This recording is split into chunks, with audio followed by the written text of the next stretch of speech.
ಶ್ರೀ ಗುರುಭ್ಯೋ ನಮಃ.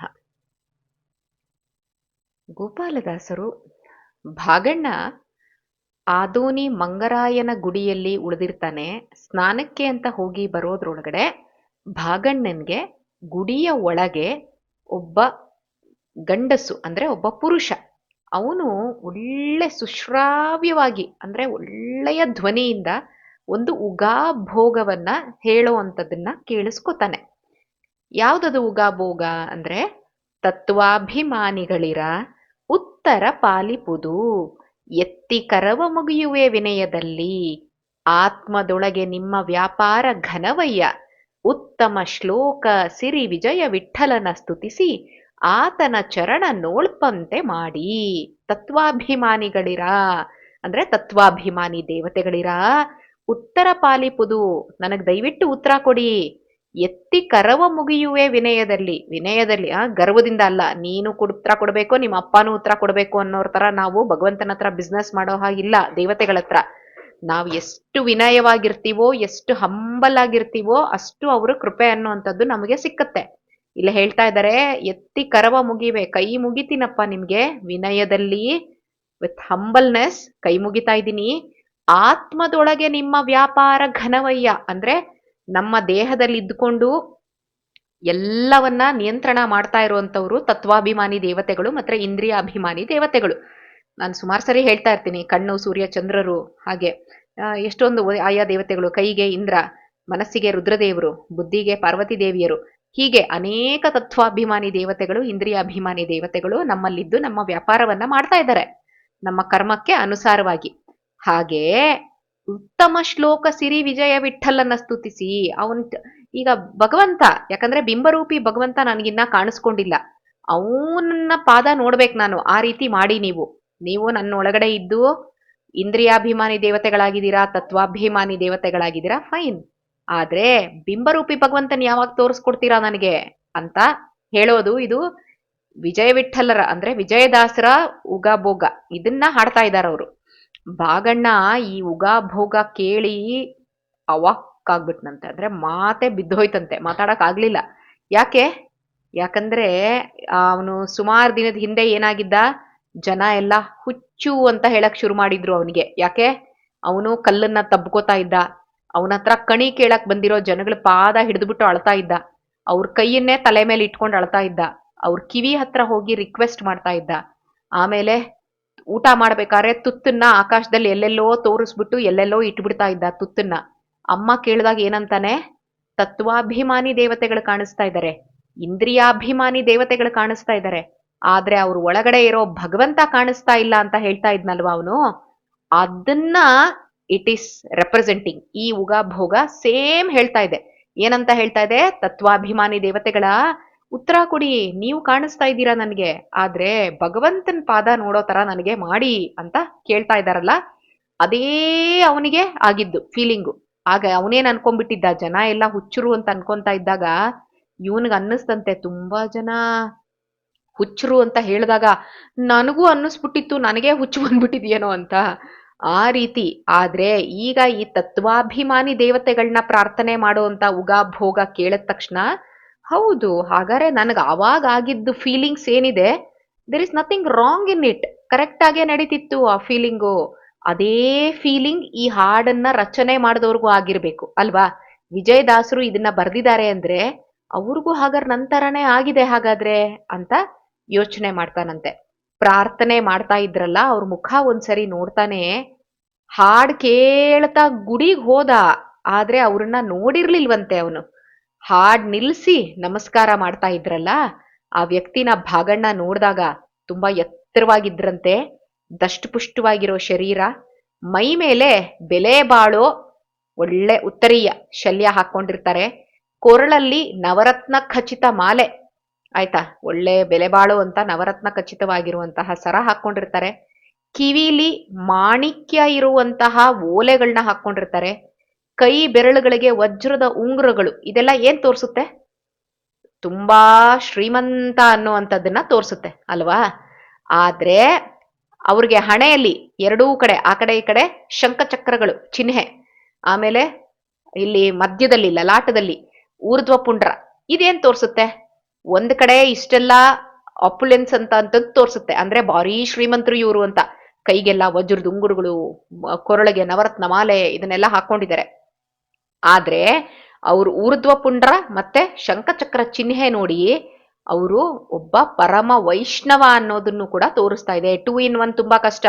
ಶ್ರೀಮಂತ ಆಗಿರೋರೆಲ್ಲ ಭಕ್ತರಾಗಿರಲ್ಲ, ಭಕ್ತರಾಗಿರೋರೆಲ್ಲ ಶ್ರೀಮಂತರಾಗಿರಲ್ಲ. ತುಂಬಾ ರೇರ್, ವೆರಿ ವೆರಿ ರೇರ್. ಅದ್ರಲ್ಲಿ ಇವರು ಹೊರಗಡೆ ರಾಜಭಟ್ರು ಇದ್ರಲ್ಲ, ಅವ್ರು ಇದ್ದಿದ್ದನ್ನ ಏನ್ ತೋರಿಸ್ತಾ ಇದೆ, ವೆರಿ ಹೈಯೆಸ್ಟ್ ಪೋಸ್ಟ್ ಇದೆ ಇವ್ರಿಗೆ ಅಂತ. ಅಲ್ದಿದ್ರೆ ಸುಮ್ನೆ ಬರ್ತಾರಾ ಸೆಕ್ಯೂರಿಟಿಗಳು ಅವ್ರ ಹಿಂದೆ? ಬರಲ್ವಲ್ಲ. ಹಾಗಾದ್ರೆ ಯಾರು ಈ ವ್ಯಕ್ತಿ? ಅವರು ನೋಡಕ್ಕೇನೋ ಆಳು ಕಾಳು ದೊಡ್ಡದಾಗಿದ್ದಾರೆ ಆಳು, ಆದ್ರೆ ಸಾಧಕ. ಯಾಕಂದ್ರೆ ಆ ರೀತಿ ಭಗವಂತನ ಮುಂದೆ ಬಗ್ಬೇಕಲ್ಲ. ಶ್ರೀಮಂತರು ಯಾರು ಬಗ್ಗಲ್ಲ, ಅವ್ರಿಗೆ ದುರಹಂಕಾರ ಇರುತ್ತೆ, ಗರ್ವ ಇರುತ್ತೆ, ದುಡ್ಡು ನನ್ನ ಹತ್ರನೇ ಇರೋದು ಅಂತ. ಅವರು ಅಷ್ಟು ಡೀಸೆಂಟ್ ಆಗಿರಲ್ಲ ಅವರು. ಆದ್ರೆ ಇವನು ಬಗ್ತಾ ಇದ್ದಾನೆ ಅಂತಂದ್ರೆ ಭಾಗಣ್ಣ ಹೇಳ್ತಾರೆ ಒಳ್ಳೆ ಸಾಧಕನೇ ಇರ್ಬೇಕು ಇವ್ರು ಅಂತ. ಇವ್ರು ಬಂದಿದ್ದು ಗೊತ್ತಾಗಿಲ್ಲ, ಆಯ್ತಾ? ಅವರು ಭಾಗಣ್ಣ ಬಂದಿದ್ದನ್ನ ನೋಡಿಲ್ಲ. ಅವ್ರು ಮತ್ತೆ ಈಗ ಮಾರುತಿನ ಸ್ತುತಿ ಮಾಡೋದಕ್ಕೆ ಶುರು ಮಾಡ್ತಾರೆ. ಭೀಮ ಪರಿಪೂರ್ಣ ಕಾಯ ಸೋಮಕುಲಾಬ್ಧಿ ಸೋಮ ಅಂತ ಹೇಳೋದಕ್ಕೆ ಶುರು ಮಾಡ್ತಾರೆ ಮಾರುತಿನ. ಹಂಗೆ, ಯಾಕಂದ್ರೆ ಮಾರುತಿನೇ ಅಲ್ವಾ ಭೀಮ. ಆ ತರ ಮಾಡಿದಾಗ ಕಣ್ಣಲ್ಲಿ ಆನಂದ ಅಶ್ರು, ಕಣ್ಣಲ್ಲಿ ನೀರು ಬರ್ತಾ ಇತ್ತಂತೆ. ಆ ಸ್ತುತಿ ಮುಗಿಸಿದ ಮೇಲೆ ಬಂದು ನಿಲ್ಲೋ ಕಣ್ಣ ಮುಂದೆ ಅಂತ ದೇವ್ರನ್ನ ಪ್ರಾರ್ಥನೆ ಮಾಡ್ತಾ ಇದ್ರಂತೆ. ಪ್ರಾರ್ಥನೆ ಮಾಡಿ ಕೊನೆಗೇನಂತಾರೆ, ಧ್ಯಾನವನ್ನು ಮಾಡೋ ಒಳಗಿನ ಮೂರುತಿಯ ಅಂತ. ಒಳಗಡೆ ಬಿಂಬರೂಪಿ ಭಗವಂತನನ್ನ ಧ್ಯಾನ ಮಾಡಬೇಕು ಅಂದ್ರೆ ಭಗವಂತ ಹೆಂಗಿದಾನೆ ಅಂತ ಗೊತ್ತಾದ್ರೆ ತಾನೇ ಧ್ಯಾನ ಮಾಡಕ್ಕಾಗತ್ತೆ. ಅದರ್ವೈಸ್ ಹೆಂಗ್ ಧ್ಯಾನ ಮಾಡಕ್ಕಾಗತ್ತೆ ಅಲ್ವಾ? ಅದನ್ನ ಅವ್ರು ಹಾಡ್ಕೋತಾ ಇರ್ತಾರೆ. ಭಾಗಣ್ಣಂಗೆ ಇವ್ರು ಯಾವ ರೀತಿ ಉಪಾಸನೆ ಮಾಡ್ತಾರೋ ಈ ಪದಗಳನ್ನೆಲ್ಲ ಕೇಳಿ ಆನಂದ ಆಗತ್ತಂತೆ. ಅವನ್ ಏನ್ ಮಾಡ್ತಾನೆ, ಭಾಗಣ್ಣ ಅವನನ್ನೇ ಮರ್ತ್ ಹೋಗ್ತಾನೆ. ಎದುರುಗಡೆ ದೊಡ್ಡವ್ರು ಪೂಜೆ ಮಾಡ್ತಾ ಇದ್ದಾರೆ ಅನ್ನೋದು ಅವನಿಗೆ ತಲೆಯಿಂದ ದೂರ ಹೊಟ್ಟೋಗುತ್ತೆ. ತಕ್ಷಣ ಆ ವ್ಯಕ್ತಿ ಹತ್ರ ಹಾರ್ ಬಿಡ್ತಾನಂತೆ.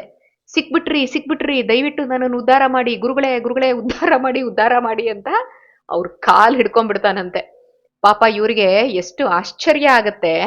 ಇವ್ರೇನ್ ಮಾಡ್ತಾರೆ, ಧ್ಯಾನಕ್ಕೆ ಚ್ಯುತಿ ಆಯ್ತು ಅಲ್ವಾ, ಇವ್ರು ಯಾವುದೋ ಕಾನ್ಸಂಟ್ರೇಷನ್ ಮೇಲೆ ಅವರು ಧ್ಯಾನ ಮಾಡ್ತಾ ಕೂತಿದ್ರೆ ಅಲ್ಲಿ ನೋಡಿದ್ರೆ ಇವನ್ ಇದ್ದಕ್ಕಿದ್ದಂಗೆ ಬಂದ್ಬಿಟ್ಟು ಕೈಕಾಲು ಹಿಡ್ಕೊಂಡ್ಬಿಟ್ಟ ಅಂತಂದ್ರೆ ಅವ್ರಿಗೆ ಡಿಸ್ಟರ್ಬ್ ಆಯ್ತು ಅವ್ರ ಮೆಡಿಟೇಷನ್ಗೆ. ಆದ್ರೂ ಕೂಡ ಅವ್ರು ಏನೋ ತಲೆ ಕೆಡಿಸ್ಕೊಂಡ್ಲಿಲ್ವಂತೆ. ಯಾಕಂದ್ರೆ ಇವನು ಪಾಪ ಎಷ್ಟು ಒಳಗಡೆಯಿಂದ ಅವನು ಆ ರೀತಿ ಆಗ್ಬಿಟ್ಟಿದ್ರೆ ದುಃಖ ಅವನ್ ಬರ್ತಾನೆ ಆ ರೀತಿ. ಅದಕ್ಕೆ ಭಾಗಣ್ಣನ ಮೆಲ್ಲಗೆ ಹಿಡಿದುಬಿಟ್ಟು ಎತ್ತುತ್ತಾರೆ. ಎದ್ದೋಳಿ, ನಿಮ್ದು ಏನು ಅಂತ ನನ್ಗೆ ಅರ್ಥ ಆಗ್ತಾ ಇಲ್ಲ. ನಾನ್ ಯಾವುದನ್ನ ಆಸೆ ಪಡ್ತಾ ಇದ್ದೀನೋ ನೀವು ಅದನ್ನೇ ಹುಡುಕ್ತಾ ಇರೋ ತರ ಕಾಣಿಸ್ತಾ ಇದೆ. ನಂದು ಊಹೆ ಅಂದ್ರೆ ಗೆಸ್ ಅದು ಸತ್ಯ ಇರೋದಾದ್ರೆ ಈ ದಿನ ನಾನ್ ನಿಜಕ್ಕೂ ಪುಣ್ಯವಂತ. ನಿಮ್ಮಂತ ಶ್ರೇಷ್ಠ ಭಕ್ತರು ದರ್ಶನ ಕೊಟ್ಟಿದ್ದೀರಾ. ಮಂಗರಾಯ ದೊರಕಿಸ್ಕೊಟ್ಟಿದ್ದಾನೆ ದರ್ಶನನ. ನನ್ನ ಉದ್ಧಾರಕ್ಕೆ ಆಶೀರ್ವಾದ ಮಾಡಿಸ್ದ ಭಗವಂತ ಮಂಗರಾಯ. ಇಷ್ಟು ದಿನ ಮಂಗರಾಯನ್ನ ನಾನು ಕೇಳ್ಕೊಂಡಿದ್ದಕ್ಕೆ ಗುರುನ್ ಕೊಟ್ನೋ ಇಲ್ವೋ ಇನ್ನ ಬಂದಿಲ್ಲ ಗುರು, ಆದ್ರೆ ಅಟ್ಲೀಸ್ಟ್ ನಂದು ಸೇಮ್ ಮೆಂಟಾಲಿಟಿ ಇರುವಂತ ಮನಸ್ಥಿತಿ ಇರುವಂತ ಒಬ್ಬನ್ನ ಕೊಟ್ಟಿದ್ದಾನೆ ಅಂತ. ಯಾಕಂದ್ರೆ ಇಟ್ ಈಸ್ ವೆರಿ ರೇರ್. ನಮ್ಮಲ್ಲಿ ಎಷ್ಟು ಜನ ನನಗ್ ಬಿಂಬರೂಪಿ ಭಗವಂತ ಕಾಣಿಸ್ಬೇಕು ಅಂತ ನಾವು ಒದ್ದಾಡ್ತೀವಿ. ಒಳಗಡೆ ಭಗವಂತ ಇದ್ದಾನೆ ಅನ್ನೋದೇ ಎಷ್ಟೋ ಜನಕ್ಕೆ ಗೊತ್ತಿಲ್ಲ. ಗೊತ್ತಿದ್ರು ಕೂಡ ಏನೋ ಇದಾನಂತೆ, ಎಲ್ಲೋ ಭಗವದ್ಗೀತೆಯಲ್ಲಿ ಹೇಳ್ತಾರೆ ನಾನೇ ಎಲ್ಲಾ ಜೀವಿಗಳ ಒಳಗಡೆ ಇದ್ದೀನಿ ಹಾಗೆ ಹೀಗೆ ಅಂತ ಅವನು ಏನೋ ಸುಮ್ನೆ ಹೇಳ್ತಾನೆ. ಯಾರು ಗೊತ್ತು, ನೋಡ್ದವ್ರು ಯಾರು, ಮಾಡ್ದವ್ರು ಯಾರು. ಈ ಕಡೆಯಿಂದ ಕೇಳೋದು, ಆ ಕಡೆಯಿಂದ ಬಿಡೋದು ಇಲ್ಲ. ಕೇಳಿಸ್ಕೊಂಡ್ರೆ ತಾನೆ ಬಿಡಕ್ಕೆ. ಅಷ್ಟು ನೆಗ್ಲಿಜೆಂಟ್ ಸೋಲ್ಗಳು ನಾವೆಲ್ಲ. ಮತ್ತೆ ನಮ್ಮ ಇದರಲ್ಲಿ ಬ್ಯುಸಿ ಆಗ್ಬಿಡ್ತೀವಿ ನಮ್ ಲೈಫಲ್ಲಿ. ಆ ರೀತಿ ಮಾಯೆಗೆ ಸಿಕ್ಕಿರೋ ಅಂತವ್ರು ನಾವು.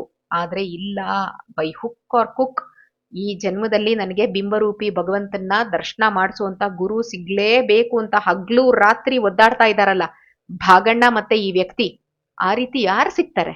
ಯಾರು ಸಿಕ್ಕಲ್ಲ. ಅದಕ್ಕೆ ಅವನು ಹೇಳ್ತಾ ಇದ್ದಾನೆ, ಸದ್ಯ ನಾನೇನ್ ಹುಡುಕ್ತಾ ಇದ್ದೀನೋ ನೀವು ಅದನ್ನೇ ಹುಡುಕ್ತಾ ಇದ್ದೀರಾ.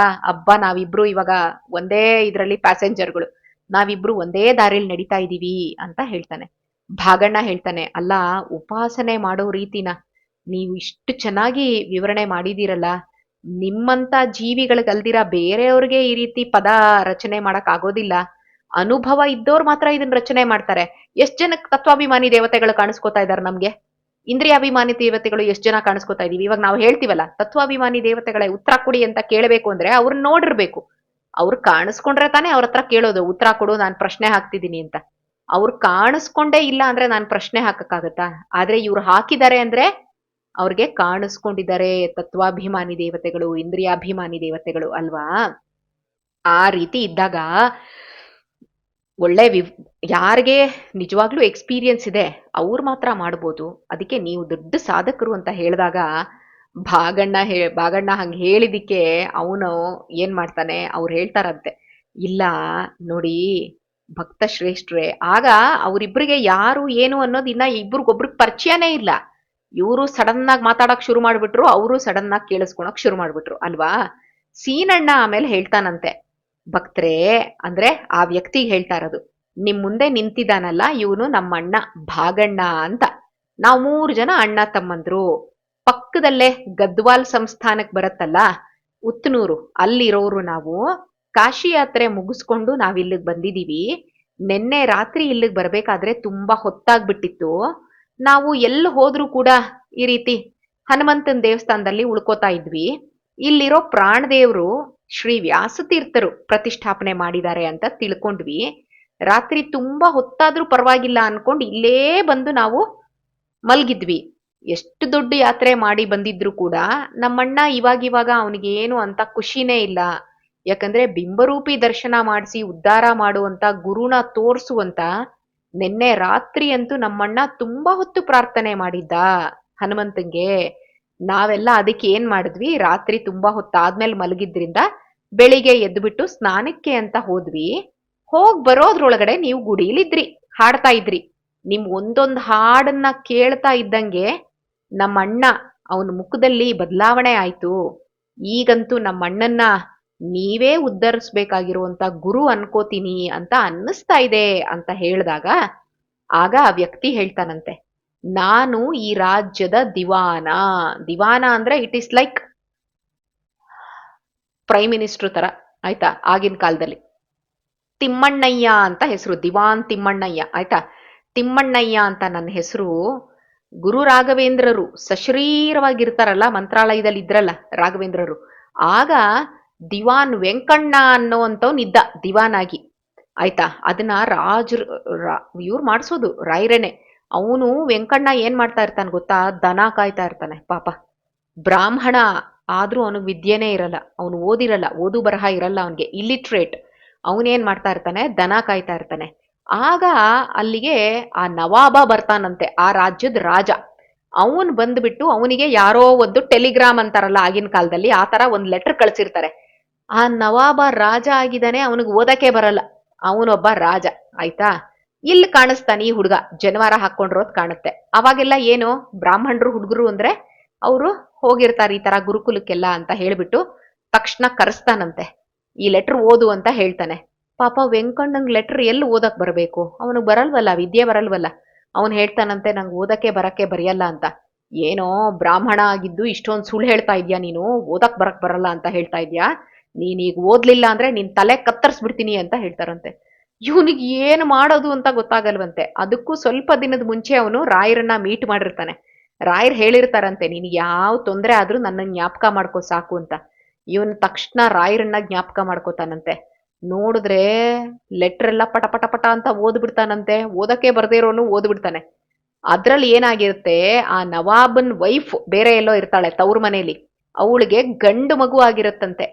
ನವಾಬನ್ಗೆ ಗಂಡು ಮಗು ಆಗಿದೆ ಅನ್ನೋ ನ್ಯೂಸನ್ನ ಇವನು ಓದಿದ್ರಿಂದ ನವಾಬ ಎಷ್ಟು ಖುಷಿ ಆಗ್ಬಿಟ್ಟ ಅಂದ್ರೆ ಅವನಿಗೆ ದಿವಾನನನ್ನಾಗಿ ಮಾಡ್ಬಿಡ್ತಾನೆ, ಅಂತ ಹೈಯೆಸ್ಟ್ ಪೊಸಿಷನ್ ಕೊಟ್ಬಿಡ್ತಾನೆ. ಪಾಪ ದನ ಕಾಯ್ಕೊಂಡಿರೋನು ದಿವಾನ ಆಗ್ಬಿಡ್ತಾನೆ. ಅದು ರಾಯರ ಕೃಪೆ ಆಯ್ತಾ. ಅವ್ರ ಕಡೆಯಿಂದಾನೇ ಮಾಂಚಾಲ ಗ್ರಾಮವನ್ನ ರಾಯರು ತಗೋತಾರೆ. ಇದ್ ನನಗ್ ಬೇಕು ಕೊಡಿ ಅಂತ ಹೇಳಿ ತಗೋತಾರಲ್ಲ, ಅದೇ ರೀತಿ ನಾನು ಇವತ್ತು ದಿವಾನ ಆಗಿದ್ದೀನಿ. ಆದ್ರೆ ನನಗೂ ಇವಾಗ ಅಷ್ಟೇ ಬರ್ತಾ ಬರ್ತಾ ಯಾಕೋ ಸಿಕ್ಕಾಪಟ್ಟೆ ರೆಸ್ಟ್ಲೆಸ್ ಆಗ್ಬಿಟ್ಟಿದೀನಿ. ಮಾನಸಿಕ ತಳಮಳ. ಏನದು, ಕೂತ್ರೆ ಕೂರಕ್ಕಾಗ್ತಿಲ್ಲ, ನಿಂತ್ರೆ ನಿಲ್ಲಕ್ಕಾಗ್ತಾ ಇಲ್ಲ. ಬಿಂಬರೂಪ ದರ್ಶನ ಆಗ್ಬೇಕು ಅಂತ ಗುರು ಸಿಗ್ಬೇಕು ಅಂತ ಇವನಿಗೆ ಬಿಂಬರೂಪ ದರ್ಶನ ಮಾಡಿಸುವಂತ ಗುರುಗೋಸ್ಕರ ನಾನೂ ಕಾಯ್ತಾ ಇದ್ದೀನಿ. ಈಗ ನಾನು ಏನೇನೆಲ್ಲ ಹೇಳದ್ನಲ್ಲ ಪದಗಳು, ಅದೆಲ್ಲ ನಂದಲ್ಲಪ್ಪ, ನಾನಲ್ಲ ಹೇಳಿರೋದು. ಈ ರಾಜ್ಯದಲ್ಲೇ ವಾಸ ಮಾಡ್ತಾ ಇರುವಂತ, ಆದ್ರೆ ಜಾಸ್ತಿ ಬರೀ ಯಾತ್ರೆನೇ ಮಾಡ್ತಾ ಇರ್ತಾರ ಅವರು. ಶ್ರೀ ವಿಜಯದಾಸರು ಅನ್ನೋಂಥವ್ರು ರಚನೆ ಮಾಡಿರುವಂಥದ್ದು. ನನಗೆ ತುಂಬಾ ಸರಿ ದರ್ಶನ ಕೊಟ್ಟಿದಾರ ಅವರು, ಆದ್ರೆ ಬಿಂಬ ದರ್ಶನ ಮಾಡಿಸಿಲ್ಲ. ಅದ್ರ ಬಗ್ಗೆ ಕೇಳ್ದಾಗ್ಲೆಲ್ಲ ಸುಮ್ನೆ ನಕ್ಬಿಟ್ಟು ಸುಮ್ನಾಗ್ಬಿಡ್ತಾರೆ. ತುಂಬಾ ಪ್ರಾರ್ಥನೆ ಮಾಡಿದ್ರೆ ಹತ್ರ ಬಂದಿದೆ ಸ್ವಲ್ಪ ತಡಿ ಅಂತ ಹೇಳಿ ತಪ್ಪಿಸ್ಕೊಂಡ್ಬಿಡ್ತಾ ಇದ್ದಾರೆ. ಈ ಸಲ ಅವ್ರು ಬಂದಾಗ ಈ ದಿವಾನ್ಗಿರಿಗೆ ರಿಸೈನ್ ಮಾಡ್ಬಿಡೋಣ ನೋಡ್ತಾ ಇದ್ದೀನಿ. ಅವ್ರ ಹಿಂದೆನೆ ಹೊಟ್ಟೋಗ್ಬಿಡ್ತೀನಿ, ಏನಾಗುತ್ತೋ ಆಗ್ಲಿ ನೋಡ್ಬಿಡೋಣ. ಇತ್ತೀಚೆಗೆ ಯಾಕೋ ಅವ್ರು ಬಂದೇ ಇಲ್ಲ, ಅವ್ರ ದರ್ಶನನೇ ಆಗಿಲ್ಲ. ಅವ್ರ ರಾಜ್ಯದ ಯಾವ ಮೂಲೆಗೆ ಬಂದ್ರು ಕೂಡ ನನಗ್ ತಿಳಿಸು ಅಂತ ಹೇಳಿದೀನಿ ನಾನು ನನ್ನ ಸರ್ವೆಂಟ್ಸ್ಗಳಿಗೆ ಅಂತ ಹೇಳ್ತಾನೆ. ಇನ್ನೂ ಬಂದಿಲ್ಲ ಅವರು, ಮೋಸ್ಟ್ಲಿ ಯಾತ್ರೆಯಲ್ಲೇ ಇದ್ದಾರೆ ಅಂತ ಹೇಳ್ತಾನೆ. ರಾಜ್ಯದ ದೊಡ್ಡ ದಿವಾನ್ರು, ಅಂತ ಹೈಯೆಸ್ಟ್ ಪೊಸಿಷನ್, ನಾನು ಹೇಳ್ದಂಗೆ ರಾಜ ರಾಷ್ಟ್ರಪತಿ ಲೆವೆಲ್ ಅಲ್ಲಿ ಇದ್ದ ಅಂದ್ರೆ ದಿವಾನ್ರು ಪ್ರೈಮ್ ಮಿನಿಸ್ಟರ್ ಲೆವೆಲ್ ಅಲ್ಲಿ ಇರ್ತಾರೆ, ಅಥವಾ CM ಲೆವೆಲ್ ಅಂತ ಬೇಕಾದ್ರೆ ಇಟ್ಕೊಳ್ಳಿ. ಅಂತ ಪೊಸಿಷನ್ ಅಲ್ಲಿ ಇದ್ದಾನೆ. ಅಷ್ಟೆಲ್ಲ ಇದಿದೆ, ಐಶ್ವರ್ಯ ಇದೆ. ಅದಿದ್ರೂ ಕೂಡ ದಿವಾನ್ಗಿರಿನೆಲ್ಲ ಬಿಟ್ಬಿಟ್ಟು ಅವರಿಂದ ಹೊಟ್ಟೋಗ್ತೀನಿ ನಾನು ಅಂತ ಹೇಳ್ತಾ ಇದ್ದಾರೆ. ಕಾರಣ ಏನು? ಬೇಕಾದಂಗೆ ಇದೆಯಲ್ಲ ಆಳು ಕಾಳುಗಳು, ಬೇಕಾದಂಗೆ ಕೈಗಳಿಗೆ ವಜ್ರದ ಉಂಗ್ರ ಹಾಕೊಂಡಿದಾರಲ್ಲ, ನವರತ್ನದ ಮಾಲೆ ಹಾಕೊಂಡಿದಾರಲ್ಲ, ಮಾಣಿಕ್ಯದ ಓಲೆ ಹಾಕೊಂಡಿದಾರಲ್ಲ, ಅದ್ಯಾವುದು ಬೇಡ. ಅದೆಲ್ಲ ಇಟ್ ಈಸ್ ಲೈಕ್ ತೃಣಕ್ಕೆ ಸಮಾನ, ಹುಲ್ಲಕ್ಕೆ ಸಮಾನ. ಬಿಂಬರೂಪಿ ದರ್ಶನ ಆಗಬೇಕು. ಅದಕ್ಕೋಸ್ಕರ ಏನ್ ಬೇಕಾದ್ರೆ ಬಿಡಕ್ ರೆಡಿ ಇದಾರ ಅವರು. ಅದು ಅದನ್ನ ಮಾಡಿಸುವಂತ ಗುರುಗಳ ಕರುಣೆ. ಅದಕ್ಕೋಸ್ಕರ ಇಷ್ಟೆಲ್ಲ ಸಾಧನೆ ಮಾಡಬೇಕು, ಆಯ್ತಾ? ಆ ಬಿಂಬರೂಪಿ ದರ್ಶನಕ್ಕೋಸ್ಕರ ಅವರು ದಿವಾನ್ಗಿರಿನೂ ತ್ಯಜಿಸೋಕೆ ಸಿದ್ಧ ಅಂತಿದ್ದಾರೆ ಅಂದ್ರೆ ಆಗ ಇವ್ರಿಗೆ ಅನ್ನಿಸ್ತಂತೆ ತಮ್ಮಂದ್ರಿಗೆ, ಹಾಗಾದ್ರೆ ನಮ್ಮ ಅಣ್ಣ ಕೂಡ ಬಿಂಬರೂಪ ದರ್ಶನ ಆಗಬೇಕು ಅಂತ ಇಷ್ಟೆಲ್ಲ ಒದ್ದಾಡ್ತಾ ಇದ್ದಾನಲ್ಲ, ನ್ಯಾಯನೇ. ಯಾಕಂದ್ರೆ ಅಣ್ಣ ಏನು ದಿವಾನ ಅಲ್ಲ, ದಿವಾನನೇ ಇಷ್ಟೆಲ್ಲ ಹುಚ್ಚ ಆದಂಗೆ ಆಗ್ಬಿಟ್ಟಿದ್ದಾನೆ ಅಂದ್ರೆ it is really a good desire ಅಂತ ತಮ್ಮಂದ್ರಿಗೆ ಅನ್ಸುತ್ತಂತೆ. ನಮ್ಮ ಮನೇಲೇ ಇರಿ, ನಿಮ್ ಸಾಧನೆಯನ್ನ ಮುಂದುವರಿಸಿ. ನಿಮ್ ಅಣ್ಣನ್ ತರದವ್ರು ದೊಡ್ಡವರು ಇವ್ರು ಇರೋ ಕಾರಣಕ್ಕೋಸ್ಕರ ಆದ್ರೂ ಆದೋನಿಗೆ ವಿಜಯದಾಸರು ಬಂದ್ಬಿಡ್ತಾರೆ ಬೇಗ. ನಿಮ್ ಅಣ್ಣನ್ ಪುಣ್ಯದಿಂದ ನನಗೆ ಅವ್ರ ಆಶೀರ್ವಾದ ಮಾಡಿದ್ರೆ ಅದಕ್ಕೋಸ್ಕರ ಮಂಗರಾಯ ನಮ್ಮಿಬ್ರನ್ನೂ ಇಲ್ಲಿ ಸೇರ್ಸಿದ್ದಾನೆ. ಇನ್ನು ಮುಂದೆ ನಾವಿಬ್ರು ಸೇರ್ಕೊಂಡು ನಮ್ಮ ಮನೇಲೆ ಆರಾಮಾಗಿರೋಣ. ಯಾಕಂದ್ರೆ ನಮ್ಮಿಬ್ರು ಗುರಿ ಒಂದೇ ಅಲ್ವಾ, ಉದ್ಧಾರ ಮಾಡ್ಬೇಕಾಗಿರೋ ಗುರು ಇಬ್ರಿಗೂ ಬೇಕಲ್ವಾ. ಮುಂದಿನ ಜವಾಬ್ದಾರಿನ ನಾವು ರಾಯರ್ಗ್ ವಹಿಸ್ಬಿಡೋಣ, ರಾಯರ್ ಪರಂಪರೆ ಅವ್ರಿಗೆ. ನಾವು ನಮ್ ಸಾಧನೆ ಮಾಡೋಣ ಅಂತ ತಿಮ್ಮಣ್ಣ ಇರೋರು ಹೇಳಿದ್ರೆ ಸತ್ಸಂಗ ಸಿಕ್ತು, ಆಯ್ತಾ? ಆದ್ರೆ ಭಾಗಣ್ಣ ಹೇಳ್ತಾನೆ, ತಿಮ್ಮಣ್ಣ ಅವರೇ, ನಿಮ್ ಮನೇಲಿ ನಾವೆಲ್ಲ ಇರ್ಬೇಕು ಅಂತ ನೀವು ಆಸೆ ಪಡ್ತಾ ಇದ್ದೀರಾ, ಅದು ನಿಮ್ ದೊಡ್ಡತನ. ಆದ್ರೆ ನನ್ನ ಸ್ವಭಾವಕ್ಕೆ ಅದು ವಿರುದ್ಧವಾಗಿರೋದು. ನಾನು ಯಾವತ್ತೂ ದುಡಿದಂಗೆ ತಿನ್ನಲ್ಲ. ನೀವು ನಾನು ವಿಜಯದಾಸರನ್ನ ಏನು ಎಕ್ಸ್ಪೆಕ್ಟ್ ಮಾಡ್ತಾ ಇದ್ದೀವಿ, ವಿಜಯದಾಸರ ಅಪೇಕ್ಷೆ ಕೂಡ ಅದೇ ಇರಬೇಕು. ಭಗವಂತ ಎಲ್ರಿಗೂ ಒಂದೊಂದು ವೃತ್ತಿ ಕೊಟ್ಟಿದ್ದಾನೆ, ಯಾರು ಕೂಡ ಕುತ್ಕೊಂಡು ತಿನ್ಬಾರ್ದು, ಆಯ್ತಾ? ಎಲ್ರಿಗೂ ಒಂದಲ್ಲ ಒಂದ್ ಕೆಲಸ ಇರಬೇಕು. ಅದ್ರಲ್ಲಿ ಅವನು ನನಗೆ ಯಾವ ರೀತಿ ಅನ್ನ ಕೊಡ್ತಾ ಇದ್ದಾನೆ ಅಂತಂದ್ರೆ, ನಾನು ಭವಿಷ್ಯ ಹೇಳ್ತಾ ಇದ್ದೀನಿ ಜನಗಳಿಗೆ. ಇದರಿಂದ ಜನಗಳನ್ನ ಭಗವದ್ ಭಕ್ತರನ್ನಾಗಿ ಮಾಡ್ತಾ ಇದ್ದೀನಿ. ನೀವು ಹೇಳಿದಿರ ಅಲ್ವಾ ವಿಜಯದಾಸರು ಬರ್ಬೋದು ಇನ್ನು ಸ್ವಲ್ಪದ್ರಲ್ಲಿ ಅಂತ, ಅದಕ್ಕೆ ನಾವು ಇಲ್ಲಿ ಇರ್ತೀವಿ, ಅಷ್ಟಕ್ಕೆ ನೀವು ವ್ಯವಸ್ಥೆ ಮಾಡ್ಕೊಡಿ ಸಾಕು, ಆಯ್ತಾ? ವಿಜಯದಾಸರು ಸ್ವಲ್ಪ ದಿನದಲ್ಲಿ ನನಗ್ ದರ್ಶನ ಕೊಡ್ಲಿಲ್ಲ ಅಂದ್ರೆ ಅವ್ರನ್ನ ಹುಡ್ಕೊಂಡು ನಾನೇ ಹೋಗ್ಬಿಡ್ತೀನಿ ಅಂತ ಭಾಗಣ್ಣ ಹೇಳ್ತಾನಂತೆ. ಹೊರಗಡೆ ಕುದುರೆಗಳು ಸೌಂಡ್ ಮಾಡತ್ತಂತೆ, ಆಯ್ತಾ? ಏನಕ್ಕೆ ಸೌಂಡ್ ಮಾಡ್ದೋ? ಭಾಗಣ್ಣ ಮತ್ತೆ ಅವ್ರ ತಮ್ಮಂದ್ರದ್ದು ಕುದುರೆಗಳು, ಅವು ಬೇರೆ ಎಲ್ಲೋ ಹೋಗಿದ್ವಲ್ಲ, ಅವು ಬಂದೋ ಅವಾಗ. ಅಲ್ಲಿ ನೋಡಿದ್ರೆ ಇನ್ನ 4 ಕುದುರೆಗಳು ನಿಂತು ಬಿಟ್ಟಿತ್ತಲ್ಲ, ಇವ್ರದ್ದು ತಿಮ್ಮಣ್ಣಯ್ಯ ಅವ್ರದ್ದು. ಖುಷಿ ಎರಡು ಕುದುರೆಗಳಿಗೆ, ಇವ್ರದೇ ಪಾರ್ಟ್ನರ್ಸ್ ಬಂದಿದ್ದಾರೆ ಅಂತ. ಹಾಗೆ ಒಳಗಡೆ ಇವ್ರ ಖುಷಿ, ಭಾಗಣ್ಣಂಗೆ ತಿಮ್ಮಣ್ಣ ಸಿಕ್ಬಿಟ್ಟಿದ್ದಾನೆ ಅಂತ ಅಲ್ವಾ? ಆ ರೀತಿ ಎಲ್ರು ಏನ್ ಮಾಡ್ತಾರೆ, ಅವತ್ತು ತಿಮ್ಮಣ್ಣಯ್ಯ ಅವ್ರ ಮನೆಗೆ ಹೋಗ್ತಾರೆ. ಭಾಗಣ್ಣ ಇರೋ ಕಡೆ ಜನ ಬಂದೇ ಬರ್ತಾ ಇದ್ರಲ್ವಾ, ಅದಕ್ಕೆ ಭಾಗಣ್ಣ ಬಂದಾಗ ಜನಗಳಿಗೆ ಸಮಸ್ಯೆ ಎಲ್ಲ ನಿವಾರಣೆ ಆಗಿ ಅವರು ಹೋಗ್ತಾ ಇದ್ರಂತೆ, ಆಯ್ತಾ? ದಿವಾನ್ ತಿಮ್ಮಣ್ಣಂಗೆ ಅವನ್ಗೆ ಎಷ್ಟು ಹೆಕ್ಟಿಕ್ ವರ್ಕು. CM ಏನ್ ಸುಮ್ನೆ ಇರ್ತಾರ, ಬೇಕಾದಂಗ್ ಕೆಲ್ಸಗಳು. ಅವನಿಗೆ ಸಮಾಧಾನ ಕೊಡ್ತಾ ಇದ್ದಿದ್ ಒಂದೇ ಒಂದ್ ಜಾಗ ಅಂದ್ರೆ ಭಾಗಣ್ಣ ಉಳ್ಕೊಂಡಿರೋ ಮನೆ ಅಂತೆ. ಅಲ್ಲಿಗ್ ಬಂದು ಭಾಗಣ್ಣನ್ ಜೊತೆ ದಿನಾ ಭಜನೆ ಮಾಡ್ತಾ ಇದ್ರಂತೆ ಮಂಗರಾಯನ್ ಗುಡಿಲಿ, ಆಯ್ತಾ? ಇವರು ಒಂದಷ್ಟು ದಿನಗಳ ಆಯ್ತು. ಅಷ್ಟು ದಿನಗಳ ಆದ್ಮೇಲೆ ಇವನೇನಂತಾನೆ, ನೋಡಿ ತುಂಬಾ ಯಾಕೋ ಆದೋನಿಯಿಂದ ಜನ ಬರ್ತಾ ಇದ್ದಾರೆ, ಆ ಜನ ಬರೋದ್ರಲ್ಲಿ ತುಂಬಾ ಜನ ನನ್ನ ಭೇಟಿ ಆಗ್ತಾರೆ, ಇದರಿಂದ ಸಿಕ್ಕಾಪಟ್ಟೆ ಯಾಕೋ ನನಗೆ ತುಂಬಾನೇ ಹೆವಿ ಆಗ್ತಾ ಇದೆ ನನಗೆಲ್ಲ ಇವಾಗ. ಏನೋ ಕೆಲಸ ಮಾಡೋದು ಇದಾಗ್ತಾ ಇಲ್ಲ, ಪೂಜೆ ಮಾಡೋದಕ್ಕೆ ಟೈಮ್ ಸಿಗ್ತಾ ಇಲ್ಲ. ಸಿಕ್ಕಾಪಟ್ಟೆ ಜನ ಬಂದು ಬಂದು ಜ್ಯೋತಿಷ್ಯ ಹೇಳು ಅಂತ ತಲೆ ತಿಂತಾ ಇದಾರಲ್ಲ, ಅದಕ್ಕೋಸ್ಕರ ನನಗೆ ಯಾಕೋ ಆಗ್ತಾ ಇಲ್ಲ. ಏನೋ ಗುರುಗಳು ಬರ್ತಾರೆ ಅಂತ ನಾನು ಕಾದೆ ಕಾದೆ ಕಾದೆ, ಯಾಕೋ ಗುರುಗಳು ಬರೋ ತರ ಕಾಣಿಸ್ತಾ ಇಲ್ಲ. ನಾನು ವಾಪಸ್ ಉತ್ತನೂರು ಕೊಟ್ಟೋಗ್ತೀನಿ. ಯಾರು ಗೊತ್ತು, ಉತ್ತನೂರಲ್ಲಿ ವೆಂಕಟೇಶ್ವರನ್ ದರ್ಶನಕ್ಕೆ ಅಂತ ವಿಜಯದಾಸರು ಅಲ್ಲೇ ಬರ್ಬೋದು, ಅಲ್ಲೇ ನನ್ನನ್ನು ಉದ್ಧಾರ ಮಾಡ್ಬೋದು ಅಂತ ಹೇಳಿ ಕೇಳ್ತಾನಂತೆ. ಭಾಗಣ್ಣ ಹಂಗ್ ಕೇಳಿದ ತಕ್ಷಣ ತಿಮ್ಮಣ್ಣಯ್ಯ ಅವ್ರಿಗೆ ಟೆನ್ಷನ್ ಆಗಕ್ ಶುರುವಾಗುತ್ತಂತೆ. ಯಾಕಂದ್ರೆ ಭಾಗಣ್ಣ ಮಿಸ್ ಆಗ್ಬಿಡ್ತಾನಲ್ಲ, ಕಂಪನಿ ಹೊಟ್ಟೋಗುತ್ತಲ್ಲ. ಅದಕ್ಕೆ ಭಾಗಣ್ಣ ಅವರೇ, ನನಗ್ ಗೊತ್ತು ತುಂಬಾ ಜನ ಇರೋ ಕಡೆ ನಾವು ಸ್ಪಿರಿಚುವಲ್ ಪ್ರಾಕ್ಟೀಸ್ ಮಾಡಕ್ ಆಗಲ್ಲ ಅಂತ ಒಪ್ಕೋತೀನಿ.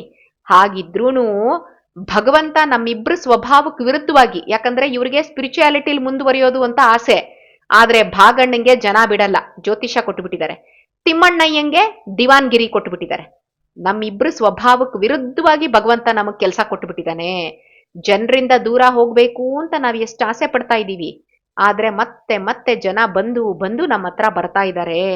ಒಂದ್ಸರಿ ನಾನು ಈ ಕೆಲಸನೇ ಬಿಟ್ಬಿಡ್ತೀನಿ, ನಿಮ್ ಜೊತೆ ತೀರ್ಥಯಾತ್ರೆ ಮಾಡ್ಕೊಂಡಿರ್ತೀನಿ ಅಂತ ವಿಜಯದಾಸರ ಹತ್ರ ಕೇಳಿದ್ದೆ. ಆಗ ಅವ್ರು ಬೇಡ ಅಂತ ಅನ್ಬಿಟ್ರು. ಯಾವಾಗ್ಲೂ ನೂರಾರು ಜನನ್ ಕರ್ಕೊಂಡು ಹೋಗ್ತಾರೆ ಯಾತ್ರೆಗೆ ಅಂತ, ನಾನು ಒಬ್ಬನ್ ಮಾತ್ರ ಕರ್ಕೊಂಡು ಹೋಗಲ್ಲ ಅಂತ ಅನ್ಬಿಟ್ರು. ಅಂದ್ರೆ ನಾನು ಇದೇ ಪ್ರೊಫೆಷನ್ ಅಲ್ಲಿ ಮುಂದುವರಿಬೇಕು ಅನ್ನೋದು ಅವ್ರ ಆಸೆ. ಅದಕ್ಕೋಸ್ಕರ ನನ್ನನ್ನು ಇಲ್ಲಿ ಇಟ್ಟು ಹೋಗಿದ್ದಾರೆ. ಮತ್ತೆ ನನ್ನನ್ನು ನೋಡಕ್ ಅವ್ರು ಬಂದೇ ಬರ್ತಾರೆ ಅನ್ನೋ ವಿಶ್ವಾಸ ಇದೆ. ಸ್ವಲ್ಪ ದಿನ ಕಾದ್ಬಿಟ್ಟು ನೋಡೋಣ ಅಲ್ವಾ.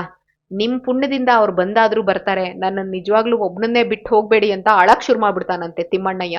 ತುಂಬಾ ದಿನ ಆದ್ಮೇಲೆ ನೋಡಿದ್ರ ಅವನ ಹತ್ರ ಬೇಕಾದಷ್ಟು ಐಶ್ವರ್ಯ ಇದೆ, ಆದ್ರೆ ಸರಿಯಾಗಿರೋ ಅಂತ ಒಂದು ವ್ಯಕ್ತಿ ಫ್ರೆಂಡ್ಶಿಪ್ ಸಿಗ್ಲಿಲ್ಲ ಅವನ್ಗೆ. ಎಷ್ಟು ಜನಕ್ಕೆ ಆತರ ಲೈಕ್ ಮೈಂಡೆಡ್ ಅಸೋಸಿಯೇಷನ್ಗೆ ಕಣ್ಣಲ್ಲಿ ನೀರ್ ಹಾಕ್ತಾರೆ? ಯಾರು ಹಾಕಲ್ಲ. ಯಾರೆಂಗಾದ್ರೂ ಸಾಯ್ಲಿ, ನನ್ ಪಾಡಕ್ ನಾನಿದ್ರೆ ಆಯ್ತು.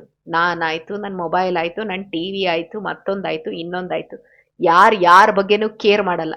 ಇಲ್ಲಿ ತಿಮ್ಮಣ್ಣಯ್ಯ ನೋಡಿ ಅಳ್ತಾ ಇದ್ದಾನೆ, ರಾಜ್ಯದ ದಿವಾನ ಆಗಿ ಭಾಗಣ್ಣನ್ಗೆ ಕೈ ಹಿಡ್ಕೊಂಡು ಅಳ್ತಾ ಇದ್ದಾನಂತೆ.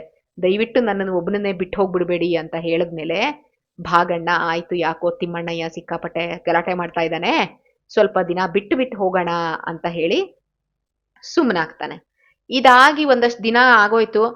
ತಿಮ್ಮಣ್ಣಯ್ಯ ಬರ್ಲೇ ಇಲ್ವಂತೆ, ಭಾಗಣ್ಣನ್ ಭೇಟಿ ಮಾಡ್ಲಿಲ್ಲ. ಯಾಕಂದ್ರೆ because of is busy schedule. ಆಯ್ತು, ಅವ್ರು ಪುಣೆಗೂ ಹೋಗಿದ್ರಂತೆ ಅವ್ರನ್ನ ಇನ್ನೊಂದನ್ನ ಪೇಶ್ವೆನ ಮೀಟ್ ಮಾಡೋದಿಕ್ಕೆ. ಭಾಗಣ್ಣಂಗ್ ಈ ಕಡೆ ನೋಡಿದ್ರೆ ಜನ ಜನ ಜನ, ಬೆಳಿಗ್ಗೆಯಿಂದ ರಾತ್ರಿ ತನಕ ಜನನೇ ಬಂದ್ಬಿಡ್ತಾ ಇದ್ರಂತೆ.